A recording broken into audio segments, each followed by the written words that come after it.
আপনাদের ফোনটা কি একটু ব্যবহার করতেই গরম হয়ে যায়? আপনাদের ফোন যদি একটু ব্যবহার করার পরেই গরম হয়ে যায়, এটা ভাববেন না যে এটা আপনাদের ফোনের সমস্যা। এটা আপনাদের ফোনের ভেতরে এমন কিছু সেটিংস আছে যে সেটিংসের জন্য আপনাদের ফোনগুলো তাড়াতাড়ি গরম হয়ে যায় এবং এই সেটিংসগুলো কিন্তু কেনার সময় থেকেই আপনাদের ফোনে অন করা থাকে। আর এই সেটিংসগুলো অন করার জন্যই আপনারা যখনই ফোনটাকে কিছুক্ষণ ব্যবহার করছেন, তখনই ফোনটা খুব গরম হয়ে যাচ্ছে এবং ফোন কিন্তু এতে ড্যামেজও হচ্ছে।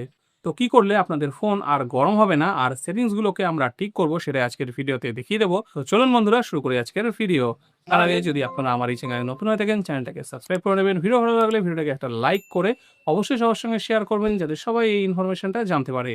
তো আপনারা কাজটা করার জন্য কি করবেন, প্রথমে আপনাদের ফোন থেকে মেন যে সেটিংস অপশনটা আছে এই সেটিংস অপশনটাকে ওপেন করবেন। ওপেন করার পরে এই সার্চ বারে টাচ করবেন, টাচ করে এখানে লিখবেন স্ক্যানিং। স্ক্যানিং লিখে সার্চ করবেন। সার্চ করার পরে এখানে দেখবেন একটা ওয়াইফাই অ্যান্ড ব্লুটুথ স্ক্যানিং এই অপশনটা পাবেন। এর মধ্যে আপনারা টাচ করবেন। টাচ করলে দেখুন এখানে ওয়াইফাই স্ক্যানিং, নিচে ব্লুটুথ স্ক্যানিং, এই দুটো অপশনই কিন্তু দেখবেন আপনাদের অন করা আছে এবং এই দুটো অপশনই কিন্তু বাই ডিফল্ট অন করাই থাকে।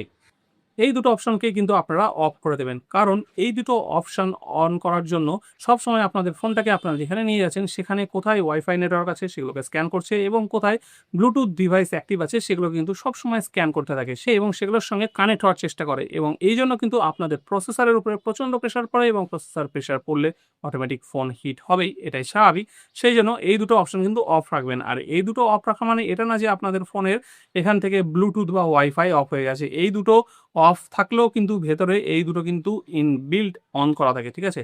সেই জন্য এই দুটো অপশন কিন্তু আপনারা অবশ্যই অফ করে দেবেন। আর দ্বিতীয়ত, আপনারা যখন ফোনটাকে চার্জ করবেন, অবশ্যই আপনাদের ফোনের এই যে ব্যাক কভার আছে, সবাই আমাদের ফোনে প্রায় ব্যাক কভার ইউজ করি। এই ব্যাক কভারটাকে খুলে কিন্তু ফোনে চার্জ দেবেন। কারণ এই ব্যাক কভার লাগিয়ে যখন আপনারা ফোনে চার্জ দেন, তখন কিন্তু ফোনটা হিট হয় এবং ফোনের হিটটা বাইরে বেরোতে না পারার জন্য কিন্তু ফোনটা আরও ড্যামেজ হয়ে যায় এবং আপনাদের ব্যাটারিও কিন্তু ড্যামেজ হয়। সেই জন্য ব্যাক কভার খুলে ফোনটাকে চার্জ দিলে চার্জিংয়ের সময় যে ফোনে হিট একটা হয় সেই হিটটা কিন্তু বাইরে বেরিয়ে যেতে পারে। আর ব্যাক কভার থাকলে কিন্তু সেই হিটটা বেরোয় না এবং সেই হিটটা ফোনটাকে আবার অ্যাবসর্ব করতে হয় এবং তার জন্য কিন্তু ফোনটা ড্যামেজ হয়ে যায়। তো এই দুটো প্রসেস যদি আপনারা ফলো করেন তাহলে কিন্তু আপনাদের ফোন হিট কম হবে এবং আপনাদের ফোন ড্যামেজও কম হবে। তো ফ্রেন্ডস, এটাই ছিল আজকের ভিডিও। ভালো লাগলে লাইক করে সাবস্ক্রাইব করে নেবেন।